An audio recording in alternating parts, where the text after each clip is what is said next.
हे guys, good afternoon. So कुछ और companies के बारे में डिस्कस करते हैं जिनका नंबर्स आ रहे हैं। अभी तो मतलब Q3 का रिजल्ट का सीजन एकदम फुली फ्लेजेड चालू हो गया है। और एक चीज मैं बताना चाहता हूँ, अभी मार्केट का जो सिचुएशन है ना कि लाइक यहाँ पे अगर लेट से कोई कंपनी अपना गाइडेंस मिस कर रहा है या उसका पेस ऑफ सेल्स ग्रोथ घटता है, तो इस मार्केट में आप अगला दिन उठ के देखोगे वो स्टॉक मतलब खुलता ही है 10% नीचे, 15% नीचे। तो मतलब अभी सिचुएशन ही ऐसा हो गया है, राइट, कि मतलब अगर आप बहुत अच्छे करोगे तो मतलब Q3 के सारे रिजल्ट्स का ही मैं बात कर रहा हूं। जो कंपनीज बहुत अच्छे कर रहे हैं उनका स्टॉक्स मतलब वही के वही रहता है, और जो कंपनीज का लेट से फॉर एग्जांपल रिजल्ट थोड़ा सा भी 19-20 भी होता है, अगले दिन सुबह उठ के मैं देखता हूँ अरे भाई ये तो 8-10% गिर गया। सो एनी विच वे, सो अभी हम कुछ बिजनेसेस का बात करते हैं, ठीक है। क्योंकि देखिए at the end of the day अगर हम धंधे को ट्रैक कर रहे हैं तो ये जो मार्केट का वॉलेटिलिटी है और मतलब इन सब से आपको कोई फर्क नहीं पड़नी चाहिए if you stay with good businesses. और गुड बिजनेसेस मतलब जिसका से फॉर एग्जांपल सेल्स का ग्रोथ मोमेंटम हाई है, जिनको ऑपरेटिंग लेवरेज मिल रहा है, जिनका मैनेजमेंट बहुत अच्छा डिमांड देख रहा है, केपेक्स कर रहा हो, आरओवी का नंबर ऊपर की तरफ जा रहा हो, यही तो है चेकलिस्ट के पॉइंटर्स ना। तो अगर ये सारी चीजें सब ठीक ठाक है, राइट, तो आपको वॉलेटिलिटी से उतना कुछ डरने का नहीं है। लेकिन अगर आपका जो बिजनेस है मतलब आपके पोर्टफोलियो में कोई अगर बिजनेस हो जिसका लेट से फॉर एग्जांपल आप देख रहे हो कि जो पॉइंटर्स मैंने बोला उसका उल्टा हो रहा है, मतलब किसी ने गाइडेंस घटा दिया या फिर गाड़ी का स्पीड घट गया, मतलब ग्रोथ ही चला गया, तब बहुत प्रॉब्लम होने वाला है। तो तब जाके आप वो स्टॉक को मत लेना, बिकॉज वो स्टॉक नीचे की तरफ जा रहा है, ठीक है। सो इसीलिए बिजनेस में बिजनेस को ट्रैक करना बहुत ही क्रिटिकल है। सबसे पहले हम बात करते हैं उज्जीवन स्मॉल फाइनेंस बैंक की। अब देखिए उज्जीवन स्मॉल फाइनेंस बैंक उसका अभी भी 70-75% of the book micro finance में है, ठीक है। बाकी वो सिक्योर्ड रिटेल एसेट्स में है। अब वही वाला पॉइंट है, Ujjivan is a good company to track के माइक्रो फाइनेंस में हो क्या रहा है। एंड ऑफ कोर्स Q3 का नंबर उनका बहुत ही खराब आया and it is expected, right, कि लाइक खराब ही आएगा इन टर्म्स ऑफ से उनका प्रोविजन 3-4 गुना हो गया, राइट। इसी वजह से आप देखोगे उज्जीवन का जो प्रॉफिट आफ्टर टैक्स है, I think that number fail 70-80% के आसपास। फिर उनका आरओई का नंबर सब गिर गया, ठीक है। लेकिन यहां पे एक बात है जो उज्जीवन के मैनेजमेंट ने जो अपने अर्निंग्स प्रेस रिलीज में बताया कि उनको जनवरी में वो लोग अपने डिसबर्सल का पेस को बढ़ा रहे हैं, ठीक है। अब यही तो बात है ना कि हमें देखना है कि आगे क्या हो रहा है, राइट। सबको पता है कि लास्ट के 2-3 क्वार्टर पिछले 6 से 9 महीने माइक्रो फाइनेंस में बहुत प्रॉब्लम हुआ, और अब देखो कि इस क्वार्टर में भी सारे micro finance linked small finance bank हो या बड़े बैंक्स भी जिनका माइक्रो फाइनेंस का डिवीजन हो, दे आर ऑल स्ट्रगलिंग, ठीक है। ये तो मतलब कोई नया बात नहीं है, लेकिन हमें देखना पड़ेगा कि आगे मैनेजमेंट का कमेंट्री और माहौल किस तरफ जा रहा है। तो मुझे उज्जीवन का एक चीज मुझे अच्छा लगा उनका मैनेजमेंट का, वो ये बताया कि जनवरी, क्योंकि देखो अभी उनका अपडेट कब आया, आई थिंक कल रात को उनका अपडेट आया, राइट। और आज का डेट क्या है बताओ, अभी तो ऑलमोस्ट फरवरी के महीने में हम आ गए। तो बेसिकली मैनेजमेंट ने यही बताया कि ये जो जैन का महीने है which is like the first few days in Q4, इस पर्टिकुलर टाइम पे they have increased on disbursal. अब देखिए डिसबर्सल पे आप ज्यादा फोकस तब करोगे, मतलब ज्यादा आप लेंडिंग तब करोगे ना जब आपको पता है कि लाइक यू नो आपका एग्जिस्टिंग घर बेटर हो रहा है। And how do you know आपका एग्जिस्टिंग घर बेटर हो रहा है? When your collection efficiencies go up, right. तो उज्जीवन का मैनेजमेंट ने वही बताया कि towards the end of December and the beginning of Jain हम अपने कलेक्शन एफिशिएंसीज का number is going up and हम अपने डिसबर्सल को भी यहां पे डिसबर्सल का पेस को बढ़ाया, ठीक है। सो इसका क्या मतलब, इसका मतलब गोइंग फॉरवर्ड उज्जीवन का नंबर्स बेटर आ सकता है। Now here is the thing, right, एक उज्जीवन का सुन के मैं ये नहीं मतलब ढिंडोरा नहीं पीटूंगा कि भाई माइक्रो फाइनेंस का पूरा साइकिल घूम गया। I want 6-7-8 micro finance companies to tell me the same thing. समझ में आ रहा है? शायद 1-2 क्वार्टर और एक्स्ट्रा लग जाए, ठीक है, but I would want to play this slow, ठीक है। मैं ये नहीं करूंगा कि लाइक देखो अगला माइक्रो फाइनेंस साइकिल मुझे भी खेलना है, लेकिन इसका मतलब ये नहीं कि कोई कंपनी ने ये बता दिया कि सिर्फ एक जैन में कुछ दिनों में डिसबर्सल बढ़ा है तो सारा पैसा डाल दिया, वो भी गलत है। धीरे धीरे आपको आगे बढ़ना है, ठीक है। मतलब क्या है, ये जो एनबीएफसी MFI एनबीएफसी जो है लाइक अरमान हो गया, फिर आप देखोगे ये सारे जो 5 स्टार हो गया, फिर 5 स्टार तो आपका एमएसएमई लेंडर है, आई एम सो सॉरी। तो यहां पे आप अरमान हो गया, फ्यूजन माइक्रो फाइनेंस को आप देख सकते हो, या आप से फॉर एग्जांपल ये जो दूसरा जो स्मॉल फाइनेंस बैंक है, राइट, मतलब ईसैप हो गया, फिर आप देखोगे ये जो इक्विटास का माइक्रो फाइनेंस का जो बुक है। सो द पॉइंट इज बाकी कंपनीज क्या बोल रहा है उस पर भी बहुत डिपेंड करेगा, ठीक है। क्योंकि अगर मैं देख रहा हूं कि 6-7-8 कंपनी ये बता रहे जो उज्जीवन ने इस बार बताया, तो मतलब क्या, मतलब शायद बिकॉज फिर भी मैं शायद बोलूंगा ना, बिकॉज मैं धंधा चला नहीं रहा हूं, लेकिन फिर मैं जाके थोड़ा सा बड़ा एक बेट डाल सकता हूं ये सोच के कि हाँ भाई आगे जाके क्रेडिट कॉस्ट घटता जाएगा, अपना प्रॉफिटेबिलिटी मेट्रिक इंप्रूव होगा, डिसबर्सल बढ़ेगा, लोन बुक का ग्रोथ आएगा। क्योंकि अभी जो सिचुएशन चल रहा है एज फार एज Q3 का जो नंबर अगर मैं उज्जीवन का बताऊं, इनका तो लोन बुक का पूरा ग्रोथ का पेस ही गायब हो गया है ना, कुछ 8-10% से बढ़ा। इनका ROE का नंबर जो पहले 20-25% हुआ करता था अभी 7-8% में आ गया।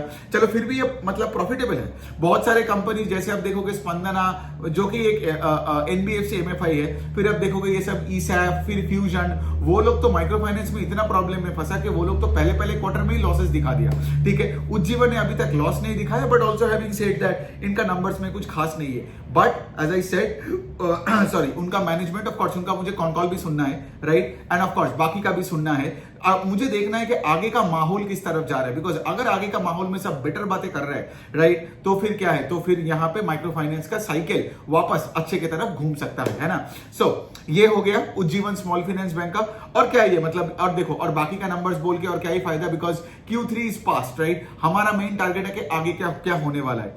अब दूसरा हम बात करते हैं V2 रिटेल की। अब V2 रिटेल का तो हमको पता ही था कि लाइक वैल्यू फैशन में ये एकदम मतलब मार्केट लीडर है in terms of pace of growth. इनका तो पता ही था कि 58-60% से इनका सेल्स ग्रोथ हो रहा है, राइट। लेकिन कल V2 रिटेल का इनकम स्टेटमेंट आया, जिससे और एक चीज मुझे अच्छा लगा कि इनको ऑपरेटिंग लेवरेज भी मिला। ऑपरेटिंग लेवरेज का मतलब है कि तुम्हारा प्रॉफिट का ग्रोथ, EPS का growth is more than sales का ग्रोथ, राइट, बिकॉज तुम्हारा यहां पे फिक्स कॉस्ट में और कंट्रोल आ गया, तो इसको बोलते हैं ऑपरेटिंग लेवरेज। एक और पॉइंट है V2 रिटेल का, आप देखोगे इनका ग्रॉस प्रॉफिट का growth is also sales growth से ज्यादा है। अब इसका क्या मतलब इनको अपने कपड़ों में हार्डली कुछ डिस्काउंट देना पड़ रहा है। ठीक है, आज सुबह कॉन कॉल था V2 रिटेल का, जहां पे मैंने एक चीज समझा कि मैनेजमेंट ये बता रहा है कि वो 50-55% से अगले बहुत सालों से ग्रो कर सकता है, उतना कॉन्फिडेंस वो दिखा रहा है। ठीक है, और दूसरे साइड से वो ये भी बताया, मतलब आई थिंक वो डायरेक्टली नहीं बोला कि अगले साल, क्योंकि क्या होता है ना, ऐसे कंपनीज में Q2 और Q4 लॉस मेकिंग क्वार्टर्स होते हैं,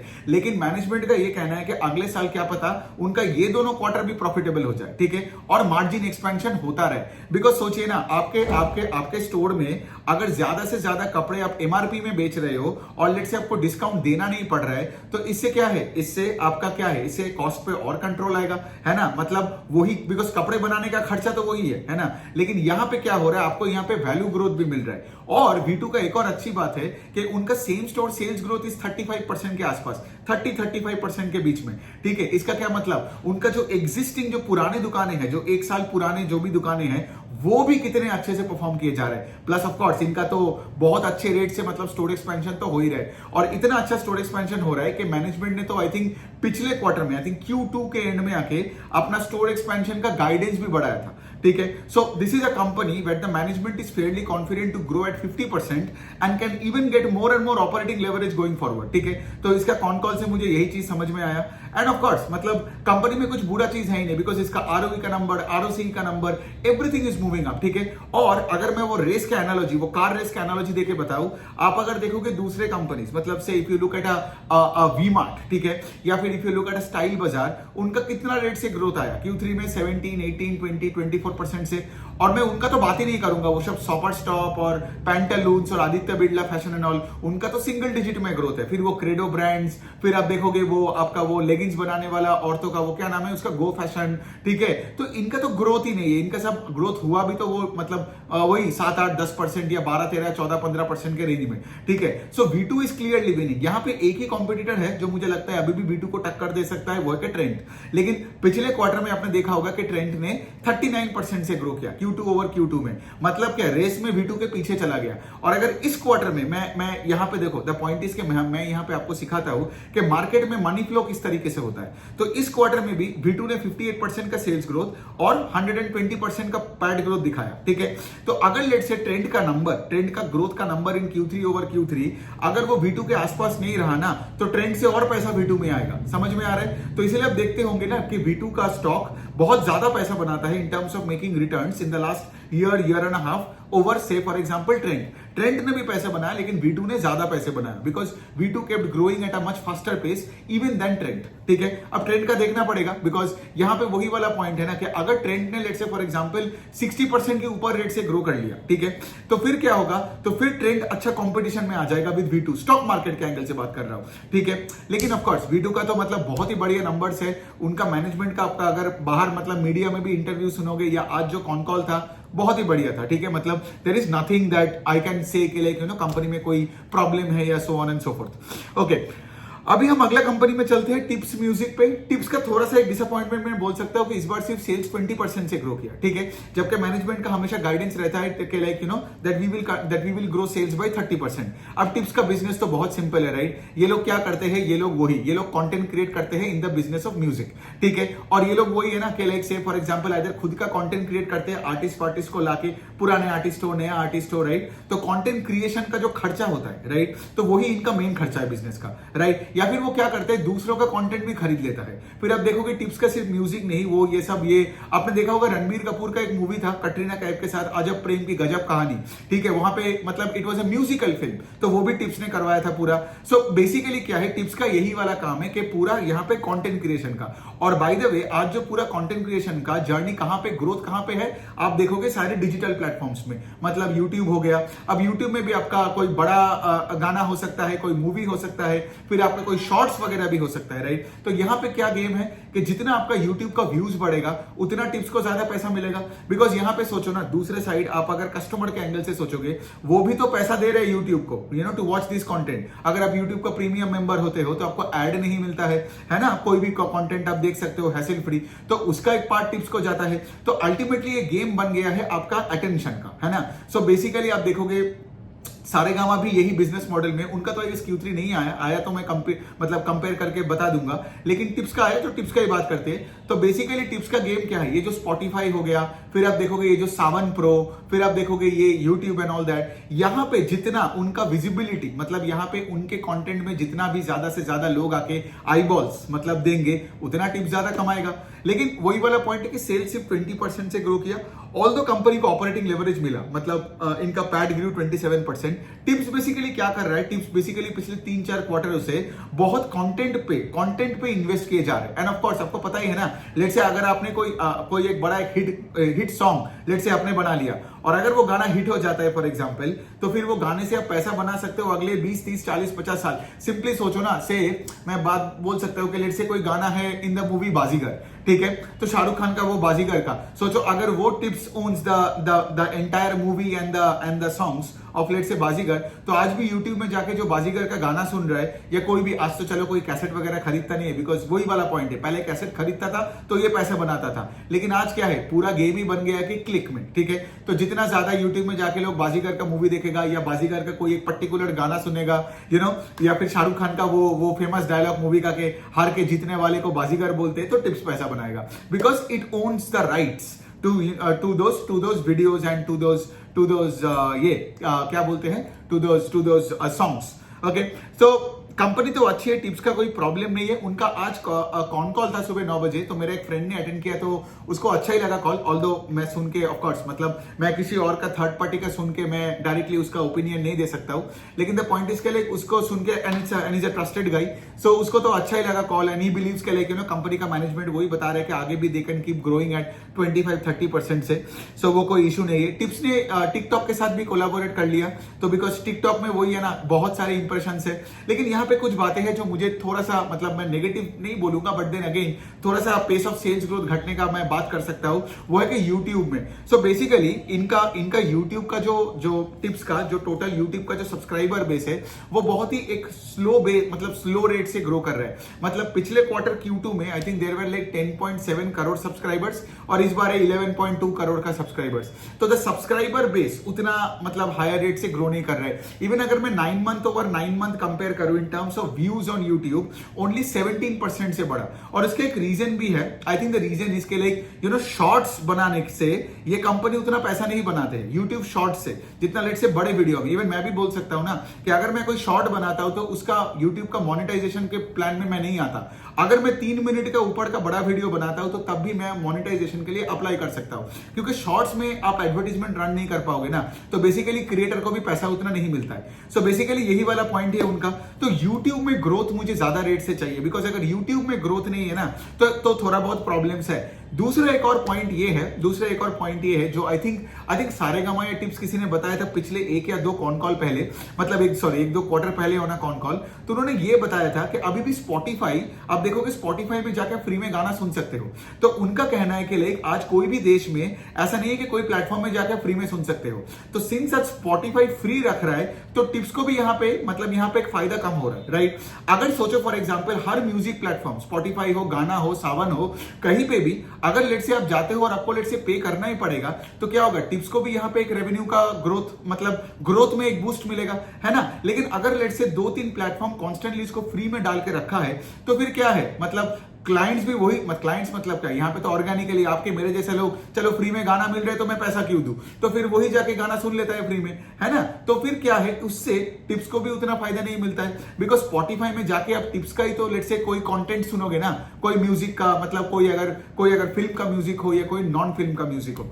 सो यही वाला पॉइंट है, अच्छी कंपनी है टिप्स, कोई प्रॉब्लम नहीं है। अब देखते हैं सारेगामा क्या रिजल्ट आते हैं, ठीक है। तो आगे बढ़ते हैं, अभी हम अगले कंपनी का बात करते हैं, एसजी मार्ट का, जो कि एक प्लेटफॉर्म है, very basic simple business model है एसजी मार्ट का। एसजी मार्ट क्या करता है, एसजी मार्ट एक B2B प्लेटफॉर्म है जहां पे लेट से फॉर एग्जांपल ये स्टील प्रोडक्ट्स का बाइंग एंड सेलिंग चलता है, ठीक है। एक तरफ एसजी मार्ट के पास क्या है, बहुत ऐसे स्टील प्लांट जो उनको स्टील बना के देता है, ठीक है। अब सिर्फ स्टील मतलब मैं आपको बताता हूं कौन कौन से प्रोडक्ट्स एसजी मार्ट के प्लेटफॉर्म में आता है। टीएमटी बार हो गया, मेटल शीट हो गया, वेल्डिंग रॉड, फिर आपका ये जो स्ट्रक्चर्ड प्रोडक्ट्स लाइक वो पाइप्स वगैरह, फिर उसके बाद और उसके साथ नॉन स्टील प्रोडक्ट्स भी है, लेट से टाइल्स हो गया, फिर आपका बाथ फिटिंग्स हो गया, ये फॉसेट्स वगैरह, फिर आप देखोगे ये पेंट्स वगैरह। तो एसजी मार्ट के प्लेटफॉर्म में ये सारे चीजों का ट्रेडिंग होता है, ठीक है, समझ में आता है। अभी सिंस कंपनी 2-2.5 साल ही सिर्फ पुरानी है तो ये लोग सिर्फ स्टील प्रोडक्ट्स के साथ चालू किया, बाकी आगे जाके टाइल्स एंड पेंट्स और फॉसेट्स इन सब में वो और घुसने वाला है, ठीक है। अब सोचो यहाँ पे बिजनेस मॉडल बहुत सिंपल है। एसजी मार्ट का मॉडल इसीलिए आज है बिकॉज आज इंडिया में सोचो कितने छोटे छोटे ऐसे एमएसएमई कंपनीज हो जिनको लेट से कुछ पर्टिकुलर अमाउंट में लेट से स्टील चाहिए, लेकिन वो जब डायरेक्टली स्टील कंपनी के पास जाता है, कंपनी क्या बताता है कि तुमको इतना मिनिमम अमाउंट खरीदना है वरना तुम किसी और के पास जाओ। तो एसजी मार्ट का कहना है कि वो छोटे छोटे एसएमईज को कि भाई अगर तुम हमारे प्लेटफॉर्म से लोगे तो तुमको कोई मिनिमम अमाउंट, मतलब तुमको कोई मिनिमम अमाउंट हम नहीं बोलेंगे, तुमको जितना चाहिए तुम उतना ही ले सकते हो, बिकॉज तुम्हारा बिजनेस का साइज अलग है ना। तुम किस लेवल का वेंडर हो, तुम किस टाइप का डिस्ट्रीब्यूटर हो, वो तुम्हारा जैसा साइज है, तुम्हारा जिस तरीके से तुम्हारा डिमांड सिनेरियो है उसी तरीके से तुम मान लोगे मेरे से। दूसरे साइड में क्या है, एसजी मार्ट ये सारे बड़े बड़े स्टील कंपनीज के साथ उनका अच्छा रिश्ता है। क्यों? Because who is the sister corporation of SG mart? APL Apollo. और एपीएल अपोलो इंडिया में सबसे ज्यादा स्टील लेने वाला कंपनी है, राइट, बिकॉज वो स्टील पाइप और रॉड वगैरह बनाता है ना। तो एपीएल अपोलो का सिस्टर कंपनी है, तो एपीएल अपोलो का सारे कॉन्टैक्ट्स, एसजी मार्ट का भी कॉन्टैक्ट्स। तो एसजी मार्ट क्या बोलता है सारे स्टील प्लेयर्स को कि भाई तुम लोग अभी भर भर के स्टील बना के हमारे प्लेटफॉर्म में डाल दो। तो इससे और क्या है, स्टील कंपनीज के लिए भी कितना अच्छा है ना, बिकॉज उन्होंने सोचो नया नया बड़ा बड़ा प्लांट तो बिठाया, लेकिन सिंस छोटे छोटे एसएमईज एंड एमएसएमईज अलग अलग से आते हैं और मतलब उनके लिए केटर करने के लिए अपना प्लांट को वो 100% यूटिलाइजेशन में नहीं रन कर पाता था। 100 तो क्या पता 70% में भी नहीं रन कर पाता था। लेकिन यहाँ पे एसजी मार्ट आने के बाद क्या हुआ, they know that they can run their operations, मतलब यहाँ पे स्टील प्लांट्स का बात कर रहा हूं, at near full capacity and then dump all the materials to SG Mart. और एसजी मार्ट का काम वही है कि वहां पे सबको बेचने का, ठीक है। तो सिंस यहाँ पे तुम देख रहे हो, अब यहाँ पे बिजनेस मॉडल का क्यों मैं बता रहा हूं, बिकॉज बहुत लोगों को ये सवाल आता है कि इतने कम मार्जिन का बिजनेस क्यों है। ये इसीलिए है ना बिकॉज यहाँ पे आप किसी और का माल लेके किसी और को बेच रहे हो, इट्स लाइक डी मार्ट के तरह, राइट। ये मैंने एसजी मार्ट पे एक बहुत डिटेल में एक वीडियो बनाया था, आप एसजी मार्ट राजोशी करके लिखोगे ना तो आपको पहले मिलेगा। मैं 50 मिनट लेके 40 मिनट लेके बोला था, लेकिन यहाँ पे शॉर्ट में इसलिए मैं निपटाया। सो यहाँ पे बात क्या है, ये लो मार्जिन बिजनेस है, it's a high volume low margin business, ठीक है। मतलब यहाँ पे कोई वैल्यू ग्रोथ नहीं है, सिर्फ वॉल्यूम ग्रोथ है, समझ में आ रहा है। तो इनका जो सेल्स ग्रोथ आप देखते हो that is completely driven by volumes, यहाँ पे कोई वैल्यू ग्रोथ हो नहीं सकता है। दूसरे साइड में एक और चीज आपको देखना पड़ेगा कि किसी का अगर बिजनेस का मार्जिन अगर कम है तो उसका नेचर ऑफ द बिजनेस अगर वैसा हुआ तो दैट इज ओके, ये कोई प्रॉब्लम नहीं है, समझ में आ रहा है। कोई बिजनेसेस है जो लेट से फॉर एग्जांपल अपने खुद का लग्जरी वॉचेस बेच रहा है, या लेट से कोई अपना ही मतलब पेंट्स बेच रहा है, अपने नाम पे बेच रहा है, ठीक है, तो वहां पे आपका मार्जिन ज्यादा होगा ना। लेकिन ऐसे जो बिजनेस मॉडल्स है ये वॉल्यूम का गेम है, तो दोनों चीज एप्पल्स एंड एप्पल्स नहीं है, ये एप्पल्स एंड ऑरेंजेस है, ठीक है। लेकिन एसजी मार्ट में आपको वो वॉल्यूम ग्रोथ मिलेगा जो लेट से आज बहुत ब्रांडेड प्लेस में नहीं मिलेगा। समझ में आ रहा है? तो सेल्स ग्रोथ का दो कंपोनेंट है। तो जब मैं अपने वर्कशॉप में बहुत अच्छे से समझाया ना आप लोगों को, वॉल्यूम ग्रोथ और वैल्यू ग्रोथ, और आपको शायद याद होगा वहां पे मैंने एसजी मार्ट का एग्जांपल लेके भी बताया था यहाँ पे।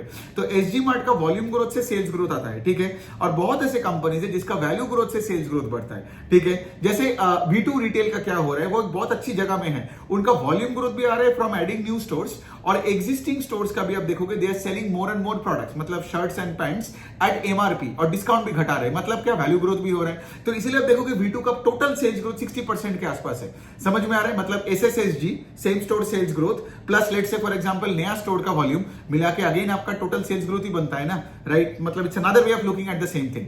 सो यहां पे एसजी मार्ट का क्या सीन है? यहां पे एसजी मार्ट का ऑफ कोर्स नंबर्स तो देखो, नंबर्स का कोई प्रॉब्लम नहीं है, अब छोटी कंपनी है, छोटी बेस से भी चालू कर रहे हैं, लेकिन यहां पे उनका सेल्स ग्रोथ सिर्फ 80% से बढ़ा। तो मुझे यहां पे सेल्स ग्रोथ से थोड़ा सा डिसअपॉइंटमेंट हुआ, because if I had checked, मतलब in the last few quarters of tracking SG Mart since from its IPO days, SG Mart used to always grow sales north of 200% to 50%, लेकिन इस बार का 80% हो गया। मैं भी थोड़ा बेस इफेक्ट धीरे धीरे करके आ रहे हैं, ऑल्दो मैंने कॉन कॉल में नहीं था उनका, लेकिन सुन के मैं वापस तो ऑफकोर्स वीडियोस तो बनाते ही रहता हूं, मैं फिर से बता दूंगा। तो 80% का ग्रोथ मुझे उतना अच्छा नहीं लगा। और दूसरा साइड ये है कि SG Mart का प्रॉब्लम क्या हो रहा था, जो APL अपोलो JTL उन सबका भी हो रहा था, क्या स्टील प्राइसेस प्लमेट कर गया था, ठीक है, इन Q2 ओवर Q2 में। सो Q2 में इतना प्लमेट किया था कि इन सबका मार्जिन कॉम्प्रेस्ड हो गया था। लाइक SG Mart का जिनका हिस्टोरिकल EBITDA मार्जिन 2.5% होता था, वो Q2 में 1.1% हो गया, लेकिन अभी स्टील प्राइसेस स्टेबलाइज हो गया। तो अभी आप देखोगे इनका EBITDA मार्जिन बढ़ के 2.1% हो गया। लेकिन आप बोलोगे 2.5 में क्यों नहीं आया? बिकॉज अभी भी वो थोड़ा बहुत इन्वेंटरी लॉसेस इस क्वार्टर में भी लिया। इन्वेंटरी लॉसेस मतलब वही ना कि लाइक आपने जब माल खरीदा तब आपने हाई कॉस्ट में खरीदा, और जब आप बेच रहे हो तब लेट से उस पर्टिकुलर, बिकॉज इनका वर्किंग कैपिटल जो डेज है, नेट वर्किंग कैपिटल डेज जो है, वो कुछ 10-12 दिन का है, 8-10-12 दिन का होगा, राइट? लेकिन सोचो स्टील प्राइसेस इतना तगड़ा गिरा था कि वो 8-10-12 दिन में भी इनको लॉसेस रिपोर्ट करना पड़ा। बिकॉज जनरली क्या होता है, अगर आपका लेट से इन्वेंटरी में माल ज्यादा से ज्यादा दिन के लिए पड़ा रहता है और वो कमोडिटी है और प्राइसेस गिरता है, तो फिर आपको ज्यादा लॉस लेना पड़ता है। तो इसीलिए एक चीज हमेशा याद रखना, कोई भी कंपनी हो, अगर वो कमोडिटी ट्रेडिंग में है ना, तो उसका inventory days has to be as low as possible, समझ गया? या फिर उल्टे तरीके से बताओ तो inventory turnover ratio has to be very very high.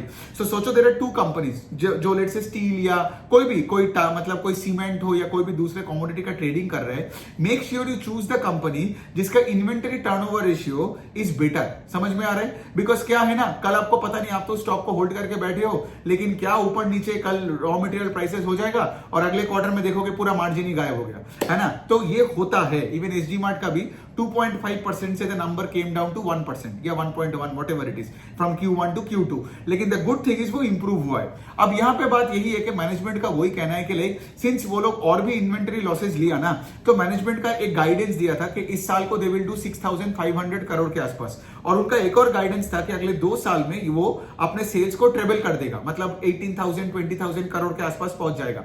लेकिन इस कॉन कॉल में मैनेजमेंट का आई गेस मेरा एक दोस्त ने वही बताया मुझे कि like they are a bit dicey right now, they feel के 6,500 नहीं करेगा, वो 6,000 के आसपास करेगा। सो यहां पे देखो, यहां पे थोड़ा सा पेस ऑफ सेल्स ग्रोथ भी घटा, और यहां पे 6,500 से 6,000 बोला, which is again a negative thing. Now here is the thing, अब क्या बोला मैंने कि वॉल्यूम ग्रोथ तो SG Mart का अच्छा है, लेकिन यहां पे सिंस तुम्हारा वैल्यू डिग्रोथ हो गया because of raw material price fluctuation, इसीलिए तुम्हारा ओवरऑल सेल्स ग्रोथ इफेक्ट हुआ। समझ में आ रहा है? तो the point that I am actually trying to say इसके लिए, इनका जो वॉल्यूम ग्रोथ का जो गाइडेंस था दैट हैज रिमेन्ड इंटैक्ट, ठीक है। लेकिन यहां पे जब स्टील प्राइसेस और अगर स्टील प्राइसेस और बढ़ता, तो शायद इवन इस बार का 80% की जगह हमें 120% मिलता, और तब मैं आपको आके बोलता कि भाई बेटर नंबर्स आए हैं, ठीक है। लेकिन वही है ना, मार्केट को एक्सक्यूजेस से कोई लेना देना नहीं है, मार्केट को सिर्फ चाहिए परफॉर्मेंस। और इस बार भी क्वार्टर ऑन क्वार्टर लेवल पे भी मैं देखा कि like there was a degrowth in sales, right. तो इतने छोटे कंपनी, जब तुम 2-2.5 साल छोटे हो, राइट, मुझे तो even quarter on quarter level पे भी मुझे ग्रोथ चाहिए, ठीक है। But then again I understand ये बिजनेस है, मैं यहाँ घर पे बैठ के जितना भी मैं एक्सपेक्ट कर लूं, मैं यहाँ पे चिल्ला लूं, तो किसी को फर्क नहीं पड़ता है। सो यही वाला पॉइंट है। बट SG Mart का बहुत ही एक mix set of numbers is what I would say, मतलब it is in like businesses like V2 retail, जिसमें मतलब हर जगह में it has been doing well. SG Mart का यू सी देयर, मतलब they are moving in the right direction, the margins have come back up, but also on the other hand guidance guidance घटाया है and may be मतलब आगे जाके Q4 के बाद पता नहीं Q4 में शायद कुछ और इन्वेंटरी लॉस ले और शायद वो 6,000 करोड़ के आसपास ना करे या जो भी 6,500 करोड़ के आसपास बोला था। और उनका वही टारगेट है ना 3 साल में, मतलब सॉरी 2 साल में अपने सेल्स को 3 गुना करेगा। अब शायद वो भी जेपर्डाइज हो जाए, अब वो देखना पड़ेगा, है ना, मुझे कौन कौन सुनना पड़ेगा, फिर देखते हैं। हाँ, लास्ट एक कंपनी कर लेते हैं EFC लिमिटेड। ये वही ना, वो जो को वर्किंग स्पेस में है, ठीक है। ये लोग क्या करते हैं, ये लोग पहले मकान मालिक से पूरे एकदम रेंट पे वो घर ले लेता है। घर मतलब वो कमर्शियल रियल एस्टेट ले लेता है, 20,000 square feet, 30,000 square feet, 50,000 square feet का। फिर वहां पे क्या करता है, उसको पूरा एकदम एक ऑफिस बना देते हैं, ठीक है। जब कहीं पे मैनेजर का ऑफिस हो गया, कहीं पे पैंट्री हो गया, कहीं पे पार्किंग हो गया, तो वो सब सेटिंग करते हैं, सीट वीट सब लगा देते हैं। एंड देन ऑफकोर्स जाके वो गूगल या फिर उसके बाद आपका एप्पल हो, गूगल हो, आपका टाटा TCS का कोई कंपनी हो, इनको जाके बोलते हैं कि भाई तुम्हारा ये देखो, हमने फ्लेक्सिबल एक वर्क स्टेशन बना दिया, आओ तुम अपने एम्प्लॉयज को यहाँ बिठा के काम करवाओ और हमें रेंट दो, ठीक है। और ये कंपनी तभी पैसा बनाएगा ना कि एट एन एग्रीगेट लेवल जब उनको वो रेंट मिलता है, मतलब from their clients like TCS and Google, and that number is more than for example what it is paying as a fixed rent for example to its owners, right. तो यही बनता है उनका रेंटल मेन इनकम, राइट। तो EFC का कुछ I think around 50% के आसपास, 50% के ऊपर ही होगा जो इनका सेल्स का नंबर बता रहा हूं, जो आता है ये रेंटल इनकम से, ठीक है। ये आपका डिफरेंशियल से। फिर ये डिजाइन एंड बिल्ड के कैटेगरी में भी आता है। डिजाइन एंड बिल्ड का मतलब लेट से फॉर एग्जांपल कोई अगर एक बिल्डिंग है जिसमें लेट से फॉर एग्जांपल कुछ नहीं किया हुआ है, एकदम खाली एक बिल्डिंग पड़ा है, तो उसका पूरा एकदम डिजाइनिंग करना, पेंटिंग करना, फिर उसके बाद म्यूरल्स लगवाना, राइट। फिर उसके बाद वॉल्स पे कैरिकेचर करना, सब कुछ करना। तो डिजाइन करना, बिल्ड करना। बिल्ड का मतलब ये भी है कि लाइक यहाँ पे वो प्लम्बिंग का काम, फिर आपका इलेक्ट्रिसिटी लाइन बिठाना एंड एवरीथिंग। तो ये डिजाइन एंड बिल्ड भी इनका एक पार्ट ऑफ द पोर्टफोलियो है, राइट, जो अपने क्लाइंट्स के लिए भी करता है। यू कैन अंडरस्टैंड, राइट, के like these are very complementary businesses. तो ये दोनों सेगमेंट पे ये लोग बहुत फोकस्ड है and these two segments contribute around I think कितना होगा, आई थिंक 85-90% ऑफ सेल्स होगा, ठीक है। तीसरा एक सेगमेंट है जो कि उनका फर्नीचर का सेगमेंट। अब यहाँ पे यही पे गेम चेंज हुआ है उनका। पिछले साल मतलब ये अक्टूबर तक ये क्या करता था, ये फर्नीचर का डिस्ट्रीब्यूशन बिजनेस करता था, लेकिन उसके बाद उन्होंने क्या किया, एक फर्नीचर कंपनी को एक्वायर किया और खुद से मैन्युफैक्चर करना चालू कर दिया। तो इसीलिए क्या है ना, पिछले साल से अब देखोगे इस साल में रेवेन्यू ग्रोथ उतना नहीं आया, बिकॉज पिछले साल का आई थिंक 50 करोड़ के आसपास, 45-50 करोड़ का सेल्स होता था वो फर्नीचर का डिस्ट्रीब्यूशन करके। लेकिन इस बार आप देखोगे 13 करोड़ के आसपास, बिकॉज अभी वो डिस्ट्रीब्यूशन का बिजनेस चला गया, ठीक है। और अभी वो खुद से फर्नीचर बना रहे, गॉट इट, मतलब अपने क्लाइंट्स के लिए फर्नीचर खुद बना के देगा, बिकॉज इससे और आपका मार्जिन इंप्रूव होगा, राइट। तो यहाँ पे गेम क्या आता है कि ये अब देखो मैं आपको बता रहा हूं कि ये रिजल्ट मिक्स क्यों लगा मुझे, बिकॉज और इस पे मैंने ट्वीट भी किया सुबह, आई थिंक मैंने किया। तो कंपनी का गाइडेंस क्या था कि हम भाई 100% से ग्रो करेंगे इन FY25 ओवर 24, लेकिन अभी लग तो नहीं रहा है कि वो 100% के आसपास करेगा। The point I am trying to say इसके लिए, आप वो फर्नीचर वाला सेगमेंट अभी थोड़ा साइड में रखो, ठीक है। अगर मैं उनका जो मेन 2 डिवीजन है, वो डिजाइन एंड बिल्ड और उनका जो रेंटल वाला जो सेगमेंट है, ये दोनों segment grew at an aggregate level of 30%, ठीक है।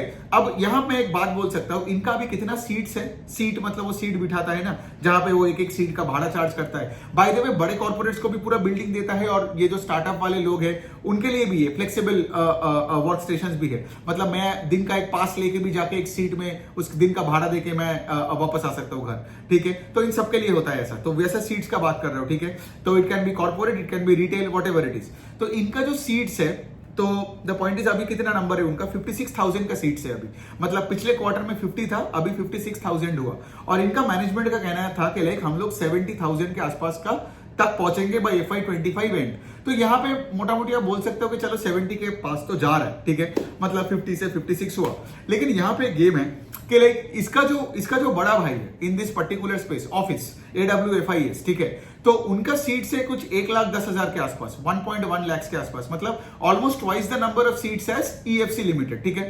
तो और ऑफिस का अगर आप Q2 ओवर Q2 का नंबर देखोगे तो दे ग्रू नियरली 40% के आसपास। तो अगर इस क्वार्टर में Q3 में अभी उनका नंबर नहीं आया, if they grow anything more than 30%, मतलब क्या, EFC से डबल द साइज होने के बावजूद भी तुम EFC से ज्यादा रेट से ग्रो कर रहे हो, मतलब फिर मैं ऑफिस ना ले लूं EFC छोड़ के, समझ में आ रहा है। इसीलिए ये तुम्हारा मिक्स्ड रिजल्ट्स में बता रहा हूं, बिकॉज इनका फर्नीचर वाला तो ऑफकोर्स, क्योंकि देखो मैनेजमेंट का वही कहना है कि लाइक फर्नीचर वाला सेगमेंट आगे जाके बहुत ग्रोथ ड्राइव करेगा, ठीक है। इनका ऑर्डर बुक भी फर्नीचर में बढ़ ही रहा है, लेकिन the point here is this कि लाइक अभी तक वो फर्नीचर वाला सेगमेंट डिलीवर नहीं किया, और बाकी का जो सेगमेंट है, ये जो रेंटल सेगमेंट है, वो सीट कॉर्पोरेट्स को देके, और फिर उसके बाद ये डिजाइन एंड बिल्ड सेगमेंट है, ये सिर्फ 30% से ग्रो किया।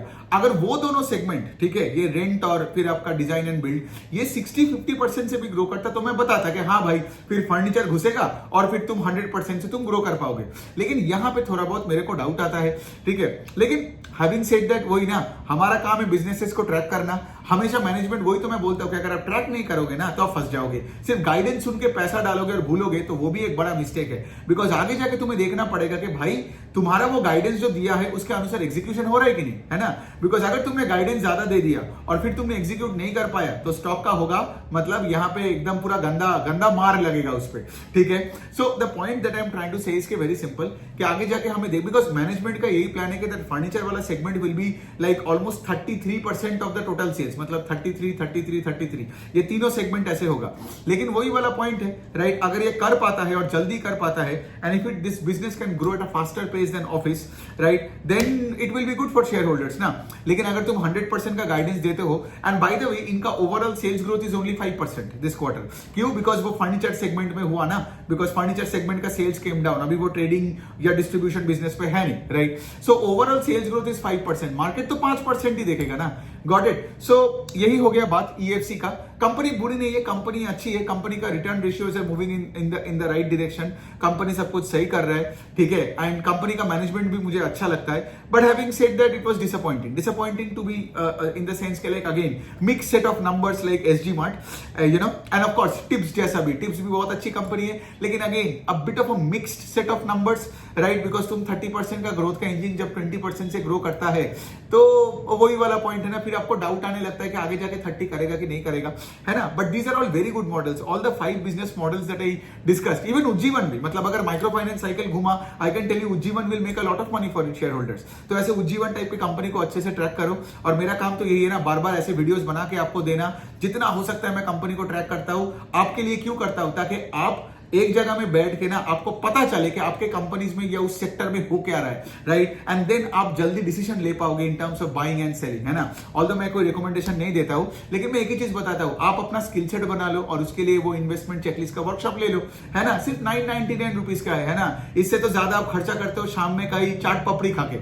सो my point is very simple, एक स्किल सेट बना लो, कन्विक्शन आ जाएगा, फिर आपको मेरा भी सुनना नहीं पड़ेगा, अपना खुद का पोर्टफोलियो मैनेज कर पाओगे, कैसे पीपीटी कौन कॉल पढ़े जाते हैं, कैसे जल्दी पढ़े जाते हैं, किस तरीके से देखे जाते हैं, हाउ टू आइडेंटिफाई कि किस तरीके से मतलब मार्केट का माहौल चेंज हो रहा है, ये सब समझने के लिए तो आपको प्रिपेयर करना पड़ेगा ना, राइट। एंड वही वाला कहावत है कि लेकिन the luck comes to a prepared mind, right, वरना आपका भी लकी नहीं बन पाओगे स्टॉक मार्केट में। सो ऑन दैट नोट, आपका अगर और कोई क्वेश्चन होता है तो आप मुझे कमेंट सेक्शन में लिख सकते हो। Thank you so much.